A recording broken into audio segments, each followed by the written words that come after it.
inventou a metalurgia. Eu não consigo nem construir um galpão. Esse cara, do nada, não tem livro para ler, não tem faculdade para frequentar. Ele simplesmente acorda e pensa: vou inventar a metalurgia com metal. Mais do que isso, Tubicane, acredito que foi ele quem disse o quê? Inventou instrumentos musicais e coisas assim. Não, ele não foi à escola para isso. Não existia Juilliard e não era só inventar música, que são fórmulas matemáticas extremamente complexas se você entende alguma coisa de música. Mas então ele decidiu: ok, então eu vou fazer algo que não temos musical. Quero dizer, o QI deve ter sido fora do comum. Então isso explica por que você encontra coisas avançadas de alta tecnologia que estamos descobrindo agora. Uma fácil que está por aí. Não há teoria da conspiração. A bateria de Bagdá, que até os secularistas admitem que é real. O que era isso? Aquilo é uma bateria. É como uma bateria Duracell moderna que está ali, o que também explica as pirâmides. E as pirâmides há anos ficam pensando: como é que eles conseguiram ficar na escuridão total nesses túneis gigantes? Não há fumaça nas tochas. Bem, talvez porque eles tinham uma fonte de luz, eletricidade. E então os evolucionistas, se eles encontram algo que concorda com o relato bíblico, porque nós podemos explicar. Uau! Sim, tecnologia pré-diluviana. Sabe, eventualmente a perdemos, especialmente com a destruição causada pelas guerras e a biblioteca de Alexandria e outras coisas. E então estamos apenas redescobrindo a eletricidade. Estamos apenas, entende o que estou dizendo? Temos a resposta para isso. Mas aqui, vou avisá-lo com isso porque há outro elemento que está chegando dizendo: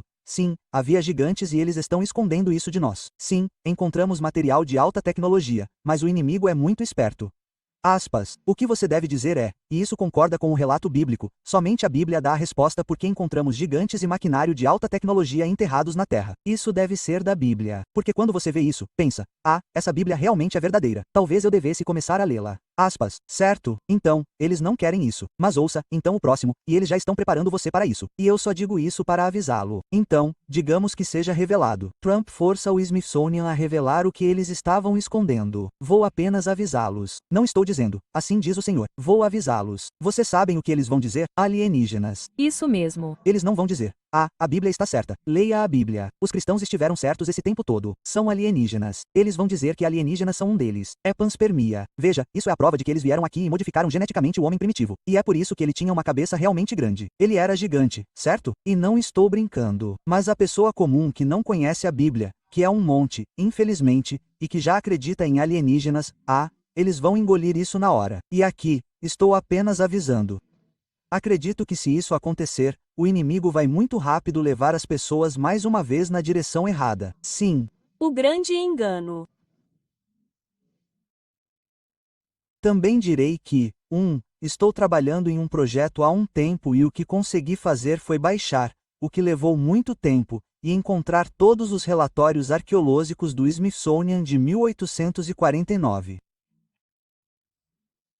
até 1930. E o Smithsonian, eles têm todos eles online, o que, novamente, às vezes é difícil em diferentes lugares, mas eles também têm por volta de 1870, eles começaram o que é chamado de Bureau of Ethnology, e então é uma outra sequência de relatórios. Esses são apenas seus relatórios de campo. 7.800, 900 páginas. E então eu os baixei e os coloquei em vários locais e, de volta aos backups. E o que você pode fazer é começar a analisar todos eles e você pode pesquisá-los digitalmente. Então, colocando gigante, 7 pés, 8 pés, gigantesco, termos de pesquisa diferentes. E então é assim que eu provavelmente estarei fazendo um projeto, apresentando-o em Norman, mas o Smithsonian em suas próprias palavras, onde eles já descreveram gigantes de 7 pés, gigantes de 8 pés que foram desenterrados por arqueólogos do Bureau. Mas hoje, realmente, de cerca de 1879 em diante, um cara chamado John Wesley Powell mudou porque ele era um darwinista completo. Ele mudou o que e fez exatamente o que Billy acabou de descrever. Chega de conversa fiada. Chega de nada disso. Nós somos os supremos. Não somos descendentes desses caras que construíram os montes. E então é interessante que depois disso eles começaram a esconder tudo e confiscar tudo, como sabemos do final de 1800, início de 1900, de outros recortes de jornais e outras coisas. Então, já está lá. E então, compartilharei isso e documentarei e também orarei por nós porque temos vários projetos nos quais estamos trabalhando agora aqui. Tem o potencial de encontrar gigantes Nephilim não escavados. E então, estamos orando para que o Senhor nos permita fazer isso antes que Ele venha e exponha isso. Na verdade, é um pouco. Angustiante porque não apenas espiritualmente você tem as coisas espirituais sobre isso, mas não estamos com medo, mas o inimigo está tentando impedir parte disso. E então agradeço suas orações sobre isso. Tudo bem, Li. 1, Mateus 27, isso aparece com frequência. Diz aqui, isso é logo depois de você saber disso, mas diz Mateus 27 para 51. E eis que o véu do santuário se rasgou em duas partes, de alto a baixo, e a terra tremeu, e as pedras se fenderam. Os sepulcros se abriram, e muitos corpos de santos que dormiam foram ressuscitados. E, saindo dos sepulcros, depois da ressurreição de Jesus, entraram na cidade santa e apareceram a muitos. Aspas. O que está acontecendo aqui, Li? Qual é a explicação para essa passagem?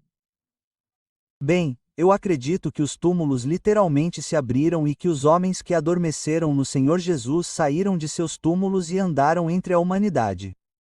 Não sei dizer quanto tempo eles andaram por aí, se foram apenas alguns minutos, algumas horas ou alguns dias. Mas eu levo isso ao pé da letra. E você sabe, é claro que isso vai levantar a questão. Essas pessoas morreram de novo, a segunda morte, que é um padrão, para a ressurreição dos mortos, ou elas ascenderam ao céu e estão lá em cima. No céu, mais ou menos no mesmo estado que Moisés e Elias. Elas estão vivas, mas não ressuscitaram. Então, não tenho certeza de qual caminho isso segue, mas eu levo esse relato muito ao pé da letra. Você não quer apenas um pouco mais de informação? Deus sempre diz: você não vai entender. Aspas, tudo bem, desculpe. Ele disse, então, aqui está a pergunta. Então, esse tipo é semelhante no sentido de que essas pessoas fizeram de novo, elas receberam seus corpos glorificados e de alguma forma foram para o céu? Não há evidências disso. Ou elas morreram de novo como, por exemplo, Lázaro.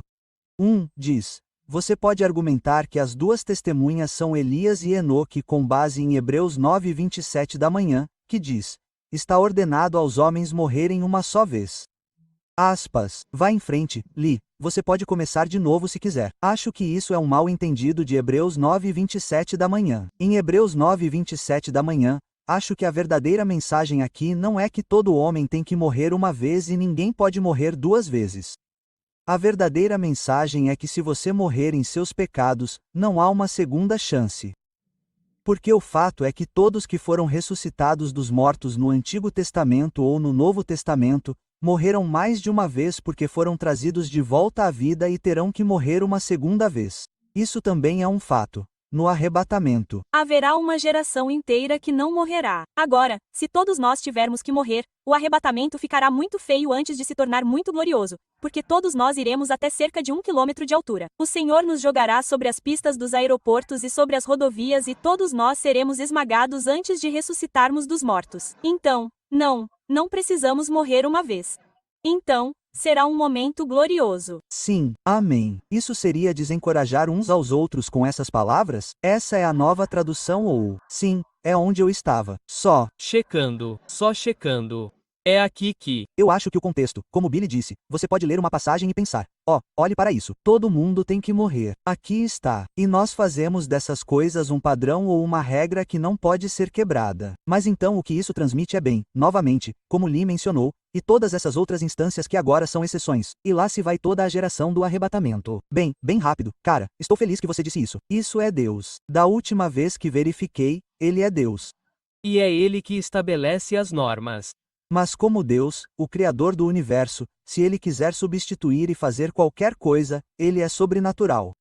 Se ele quiser intervir com uma lei natural, isso é universal. Mas essa é a prerrogativa dele. Da última vez que verifiquei, ele cria as regras. Ele pode fazer o que quiser. E então devemos esperar isso de um Deus sobrenatural. Absolutamente. Tudo bem. Esta será a nossa última pergunta, infelizmente. E isso é bom porque diz se você acredita que haverá outra pandemia do tipo Covid em um futuro próximo.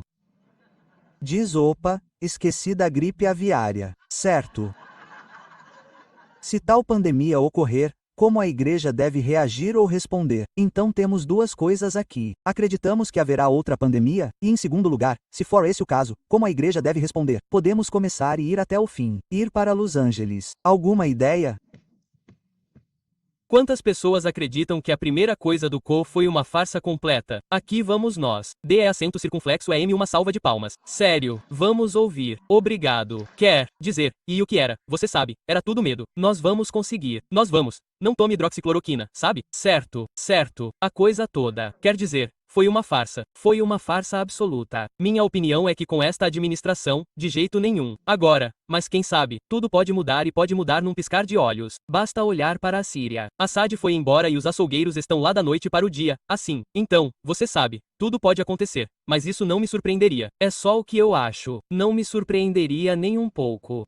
Bem, se ainda estamos vivos e aqui, eu os encorajo a virem a minha primeira mensagem amanhã, Bill Gates e o fim da humanidade. Porque ele admite abertamente que eles estão planejando isso de uma forma ou de outra. Assim como da última vez que fizeram o teste antes, chamado Evento 2011. Eles já fizeram o teste para o próximo. É isso. Contágio catastrófico. Eles já fizeram isso, pessoal. Bill Gates ainda está trabalhando com Fauci. Fauci acabou de ser perdoado. Então ele está livre para fazer isso de novo, graças a Biden. Legalmente, isso não o torna certo moralmente, mas de qualquer forma, e a pesquisa que encontrei é uma das coisas que eles têm diferentes cenários sobre a mesa. Uma das coisas que eles continuaram trazendo à tona é a gripe aviária. Se é essa, eu não sei, mas eles falam sobre isso, inclusive que já estocaram vacinas contra a gripe aviária, prontas para uso. Porque essa foi uma das coisas que me deram a dica logo no início com a polêmica. Pessoalmente, na minha pesquisa, eu só fiz matemática. Converse com um colega. Matemática é nossa amiga. A matemática é nossa amiga. Ela realmente é, certo? A matemática não mente. Ela é o que é. Os números estão aí. E olhando para esta pandemia de Covid, este vírus que eles deliberadamente liberaram, mas então disseram, é melhor nos apressarmos e inventar esta vacina. Aspas. E então você faz as contas, olha o tempo desde que eles disseram que este vírus foi liberado e então a partir daquele momento no mercado e então aqui eles finalmente lançaram a primeira vacina. Façam as contas, pessoal. Não há tempo suficiente para fabricar bilhões de doses disso. E essa foi sua primeira pista de que, novamente, foi pré-planejado, todas essas coisas. Mas o que quero dizer é que eles têm esse plano. E agora, o que você faz? Bem, se o arrebatamento acontecer, não precisamos nos preocupar. Mas aqui está o meu ponto. É por isso que nós, como igreja, ainda somos muito proativos até hoje. Não fazemos isso por medo. Só não sabemos quando Deus virá nos buscar. Se você me enganar uma vez, não vai me enganar uma segunda vez. E então o que fizemos como igreja em Vegas foi lançar nosso próprio consultório médico cristão. Uau, certo? Lindo. E se chama Centro Médico Salt and Light. E o usamos para compartilhar o evangelho e tudo mais. Mas você nunca vai. E não estou brincando. Esse é o nosso slogan. Não estamos aqui para te dar uma vacina, te esfaquear ou te matar. Certo? Mas você nunca vai tomar nenhuma vacina. E, a propósito, vou ser direto com você. Não tome nenhuma vacina de nenhum tipo. Vacina contra a gripe, nenhuma vacina. Estou dizendo a vocês. Não, eu não sou médico. Eu não apareço na TV. Aqui está sua isenção de responsabilidade legal. Não tome nada desses caras, incluindo, não me importo se Trump começar a apoiar essa nova RAM. Não entenda nada. Estou lhe dizendo, não é. De qualquer forma, porque sempre há uma alternativa natural, como você mencionou, a hidrocloroquina, mas também a ivermectina e coisas dessa natureza. Você sabe por que eles foram atrás da hidroxicloroquina, ivermectina? Isso veio à tona agora porque, para que eles obtivessem a autorização de uso emergencial por lei, você não pode dar uma autorização de uso emergencial que lhes desse o direito legal de renunciar a todos os testes para se apressar e liberá-la. Você não pode obtê-la se houver um tratamento alternativo eficaz. É por isso que eles demonizaram ambos, porque se houvesse outra coisa por aí que pudesse se livrar do vírus, então você não poderia obtê-la. Então, estava tudo errado. Mas aqui está o meu ponto. O que também adicionamos à nossa camada de defesa, se ainda estivermos vivos e aqui, e eles fizerem o que dizem que farão, fazer outra plan, não apenas temos nossa própria prática médica cristã, mas nós, e é tudo legal, obviamente. Estamos muito perto de nos tornarmos um dispensário médico oficial, onde poderemos oferecer legalmente hidroxicloroquina e Peractin à vontade. E vamos abrir isso não apenas para a área local de Vegas, mas também para a igreja online. Estou dizendo para vocês esperarem, mas aqui está o meu ponto. Digo isso porque, sendo proativos com essa gripe aviária, adivinha o que já está dando sinais? Isso vem de médicos que não tomaram o Kool-Aid de poder, caso soltem outro vírus, incluindo a gripe aviária, de propósito. Adivinhe o que é muito eficaz para se livrar disso assim? Hidroxicloroquina. Então, vocês vão querer ter um estoque. Só muito rápido. Mantenham contato conosco. Eles estão em Vegas. Liguem para nós, sabe, se disserem atualizações ou algo assim. Mas assim que estivermos prontos para entrar em vigor legalmente, o que pode acontecer em qualquer semana, com a possibilidade de oferecer isso, vamos divulgá-lo nas redes sociais. Eles podem retirá-lo assim que o publicarmos, mas faremos o melhor que pudermos para espalhar a notícia de que devemos começar a estocar.